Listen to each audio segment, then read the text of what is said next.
Hey book people! Today I'm going to be talking about Prince Charming. If you've read my books, you know that I don't subscribe to the damsel in distress is saved by Prince Charming model.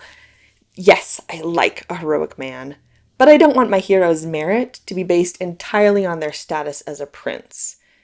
In fact, if you've read my Dalthea series, you know that my heroines are the ones in positions of royalty, and because you're inside their head, you get to see their flaws and insecurities, and it's not a painted picture of perfection and grace and flawlessness. It's a whole lot more fun for me to write that way. The charming concept is an interesting one to examine. I've been rewatching Blacklist on Netflix lately, and the character of Raymond Reddington, played by James Spader, is the epitome of charming. The twist is that he's a straight up really bad person. I mean, he is a bad man.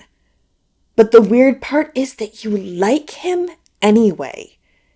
That's the reason I kept watching the show in the first place. I find his character fascinating. How can I like a person who I know is a terrible human being? Is it the charm? Is charm enough to create a character who we're going to root for? I can't help thinking of Stephen Sondheim's character in Into the Woods. The Prince Charming character says to Cinderella, "I was raised to be charming, not sincere." Charm is good. It can be great, but it's not enough to carry a character's likability. If that charm covers up deceit and manipulation, you're not going to like them. They're not someone who we want to root for. If a character's charm is there in lieu of genuine affection for the main character, the heroine that we're rooting for, we're not going to like them. And they don't deserve to end up with our heroine. Charm is not synonymous with good. Far from it. Charm can be used to mask ill intent. It can be used to manipulate people.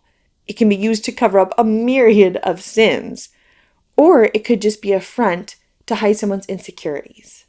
Is a person's charm used to compensate for something that they lack, or is it genuinely just part of their personality? The difference, and knowing the difference, is important.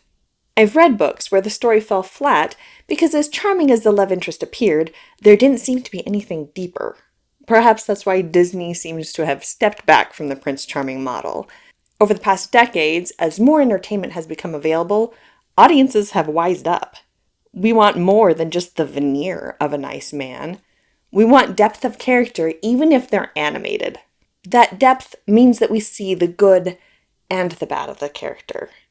We see their traits, and not only that, but we see the reason behind their character traits. Did a character's affluent life leave them spoiled or grateful? Did a character's less than stellar upbringing leave them humble, bitter, resentful, determined? The why of a character's personality is often much more important than the what.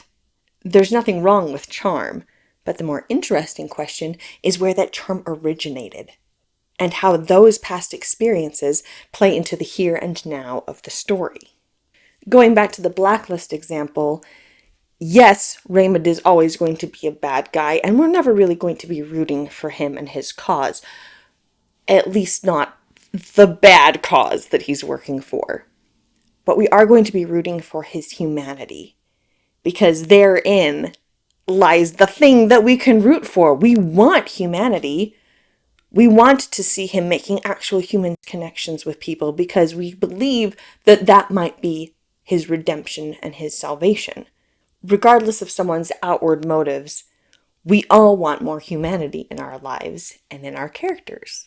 So what do you think of the charming concept? Have there been charming characters that you absolutely loved until you find out there really wasn't much to them? Or have there been characters that you didn't like so much because they weren't at all charming, but then they slowly won you over? Let me know in the comments.